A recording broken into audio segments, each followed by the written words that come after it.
Let's enjoy this. These are the top 3 responses to this Israeli propaganda. It's not different from all other human beings. Iran has that. But you said that they cannot govern themselves and they will elect vicious terrorists. That's right. Unfortunately, because the worst of them are dominant, just like in Iran. Just like Netanyahu and all the thousands that he murdered. Okay. Okay. What? He murdered? Yeah.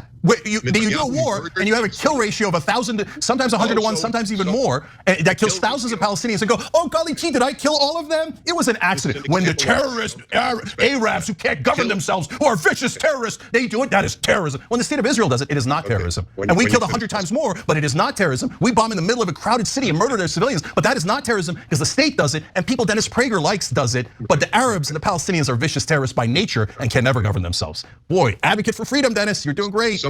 Power. You know who had disproportionate power? The Germans over the Jews. They had disproportionate power, and the state did it. The state of Germany did that to the Jewish population, to the Polish population, to all of those different people. But you would say, no, when the state does it, it's no big deal. State does it, it's no big deal. That's not terrorism. Only when civilians. Well, could Jews have fought back against Hitler and done it with great violence and tried to bomb him and kill him? Could they have done that? Would that have been morally conscious thing to do?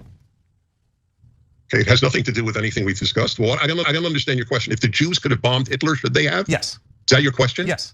Yes, they should have. So if you're being oppressed, you get to bomb the people oppressing you. Are you comparing Israel to Hitler? I won't even. The thing I like about this one is that he really brought the issue home. The way he mentioned that, look, disproportionate force is a real thing. And when you guys were on the receiving end, you made a huge cry about it.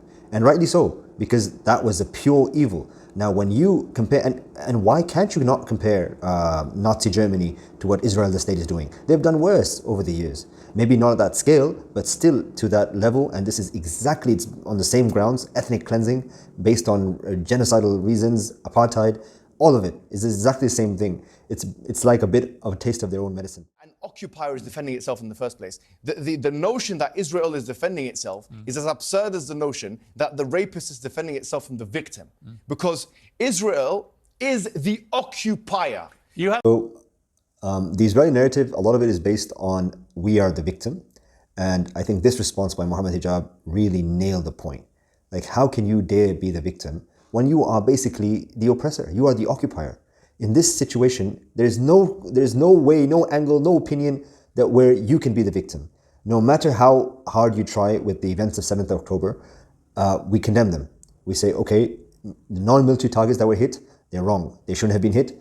They should be tried to avoid it. But where the military targets were hit, what do you expect? This person, you've locked him in for a long time. He's waiting for an opportunity to basically hurt you back. He got one window opportunity and he did as much as he could. Excuse me, let me finish. Just let me finish. An occupier by international law definition means that they are already in an offensive posture.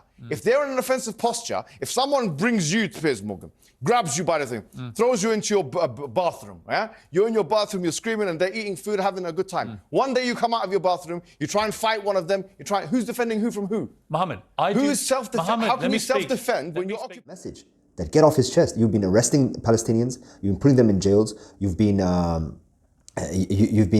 taking them out of their homes, you've been bombing them every 2-3 years. You've been controlling the basic resources, the blockade of the whole country for a long time. So this is a real. I mean, I love the way Mohammed Hijab put it. It's like saying the raper is actually the one who's defending himself. And what ludicrous ideology. Number 3. Now, the reason why this is my favorite, and I rate this as number 1, is because he used satire. He used the ability to bring it home by agreeing with Piers Morgan on this issue. This is the exchange rate for human life today, so we expect the future death of Palestinians and will be happy to it. I condemn Hamas is the source of all evil. They're a reason for everything. And you know what? Let's for a minute imagine a world without Hamas. Right. What will this world look like? Let's give this word a name, and let's name this word the West Bank. Hamas has absolutely no control in the West Bank. And since the beginning of this year, only through August, 37 Palestinian kids were killed. No music festival, no paragliding, no Hamas. Since the occupation of the West Bank, 7,000 Palestinians were killed. No music festival, no paragliding, no Hamas. Israel to what happened? Well, these are years of disproportionate responses of Israel. Right. Did it solve the solution? Did it solve the problem? Did it work before, so it will work? What will be the surprise this time? Good man. This is amazing. And you know what is similar? Is when you spread the lies of 40 decapitated babies, although it was refuted. So what happens when people hear that, killing babies is horrible. But when you say decapitated 40 babies, you are planting a certain image Well, who has with a said certain that? trigger in people's mind. Who has said Huh? that? Who has said 40? Who has said that? Who You has have said said that? 40 decapitated. Who has said you that? You have repeat. No, I haven't. What? I've never said that.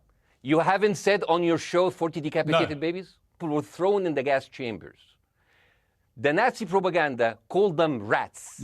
Now, as a human being, I will never accept that another human being being thrown into a gas chamber. But a rat, kill 10, kill 1,000, 3,500. They are son of a bitch. They are human animals who live in open sewage and decapitate babies. And because of that propaganda, Mr. Morgan, that guy in Illinois, the 71 years old guy, he killed, stabbing the 6-year-old Palestinian kid in Illinois 26 times. And he used to play with him. Let's just because they're less than human anyways. So let's just kill them all, yeah. And then he brought reason at the end, and he said that, look, when has this worked in the past? That's going to work now. And when has any of this been okay with any other people? So this is a really great response to these things. These were my top 3.